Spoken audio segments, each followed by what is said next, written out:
Trigger Q&A time. It feels like it's been so long. It has, but guess what? Valentine's Day edition. Oh. With Sid Wilder.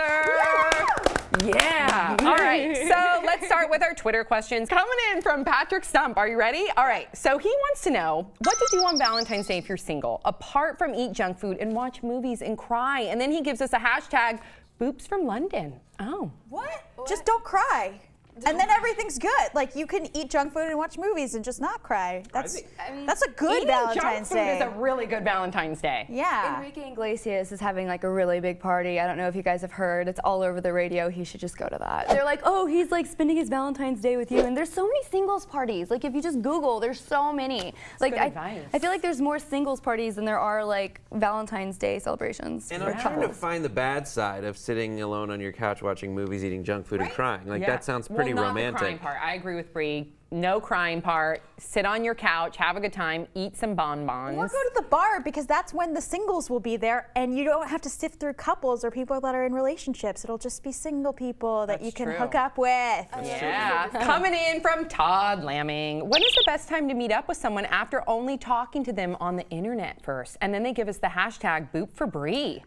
Boop for Bree. I think the best answer to that is, you know, in a very private place with no witnesses. Yeah. Like what? Like an alley? I don't know, just like an alley, a dark alley. Sure. It's like really, I like this brainstorm. Oh, okay. What about a van? A van. In the back of a van. With white windows. White paint. Yeah, exactly. No windows. Yeah. So that's it. So, you know, after probably talking to them, I don't know, a healthy number of times.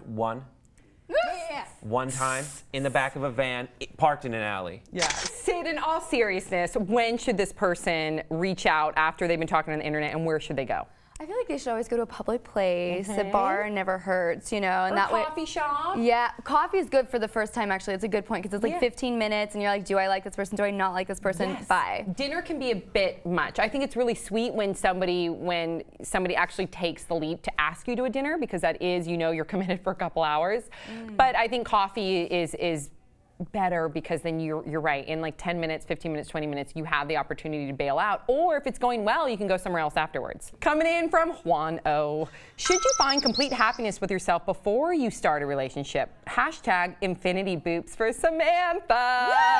Thank you.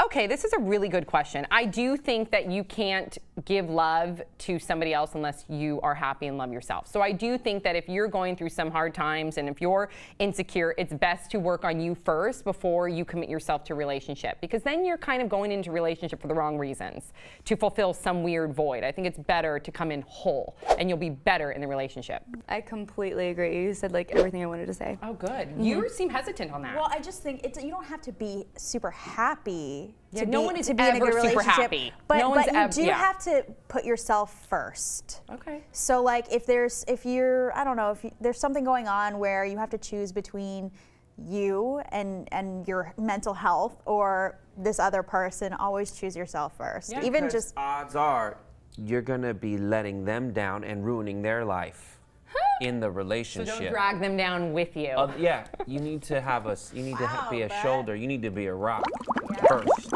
Okay, coming in from Facebook, from Pim J. What, in your opinion, is the best way to start a conversation with a stranger? What is the best way a stranger could start a conversation with you? You guys are the best. Love from the Netherlands. That's a really good question. Thank you. Always start with like a compliment, or like if you see something on someone, I feel like you should just like point it out. Like a guy should always say like, oh, you have like pretty eyes or pretty hair, or whatever feature that he likes on you, or just like, what's up, slut? You know, like one of the two. Yeah. It always What's works up, for me. slut? Always works for me. Yeah. That's in fact how my husband and I met. He came up to me and was like, what up, slut? I'm like, oh, hey. That's not true. A number of things. That's not true. But I do like the idea when it comes from like you're just going in there to get into the conversation to say something to get a reaction. I don't like that. But if it's something where it's genuine, he noticed your eyes and it comes out and he's maybe even taken aback and it's like, wow, you have beautiful eyes, or oh, you like Suicidal Tendencies too, like the band, then that's cool. The band. Not the band. The band. I I don't love like the band suicidal very tendencies much. growing Is up. this about love or friendship? Because Love. it says stranger. How to initiate a conversation with a stranger. Well, I'm sure if you see like an initial chemistry, how do you go talk to them? And I think just having like a sincere compliment, or if you notice something about them that maybe you can relate to, like if they're wearing a band tee. Coming in from Graham K. Do you think Valentine's Day is hard on the people who are single? Puts pressure on them, etc. You guys are great. A very English boot from the UK. P.S. I think Brie does a really good English accent. Thank you. Thank you. Say it in your English accent. Thanks. That's adorable. Really sweet. I bet Valentine's Day does make it hard for people that are single. I mean, it's all in the mindset. If you can look at it how you guys described earlier as, hey, I'm going to go out, I'm going to have a good time, a lot of the singles will be out, ready to mingle, then that's cool. But I do see how if you're single that it could put a damper on it. And then if you're in a relationship, it could put some pressure on it as well. Yeah. But I think it's in your mindset because look at it, it's yeah. fun. Like This how is my first exciting. single Valentine's Day Yeah, girl. ever. Are you gonna party? No, I'm going to sit at home and I'm going to read some library books. Oh my God. Is that bad? I think it sounds great. It's your own party, girl. Does it put unnecessary pressure in your relationship? Yeah, my Does girlfriend's it? birthday's 4 days after Valentine's Day too. Double So whammy. whammy, whammy. We're going to Disney World. Don't worry about it. Fun. Coming in from Isaac RD.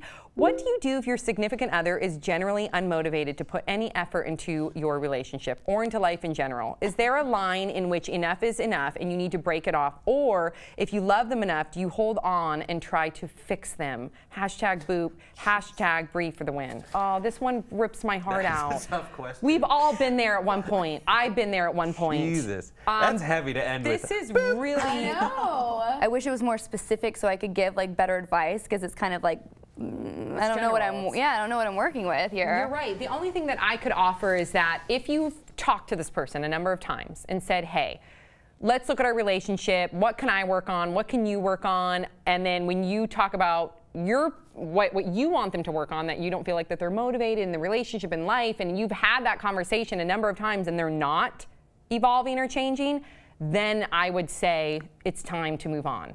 If you feel like, because it is old habits, bad habits are hard to break. So don't expect things to just change overnight. But if it's been a long period of time and you've had this discussion too many times to count, I think it's time to move on. So, how are you doing in this relationship, I think is what this comes down to. It's not about the other person, it's about both of you together. But how are you doing? If you feel like you have to fix this person and first of all, you should never feel like you have to fix your significant other. I think that's the #1 problem. I mean, end it.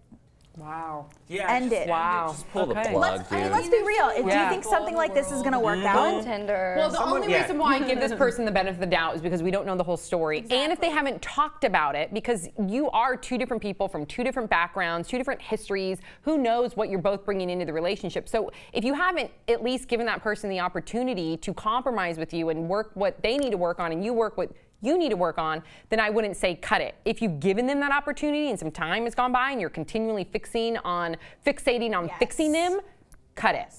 Yes. I mean, this person sounds very bummed out. Yeah, And when you I are bummed out in the relationship and it's about the other You person, deserve better. it might actually be about you.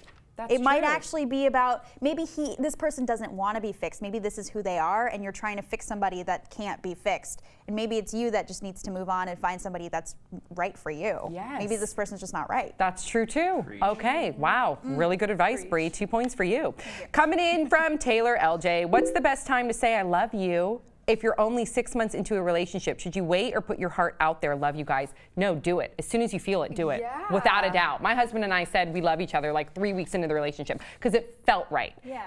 So 6 months in, if it feels right, say it. Yeah, 6 months is a long time. I That's a long think time no. to be in a relationship. Yeah, well, they could be 16. I only know when do I was it- like 14, 15, 16, you don't say I love you right away. So 6 months could be an appropriate amount of time. But if you feel it, go for it.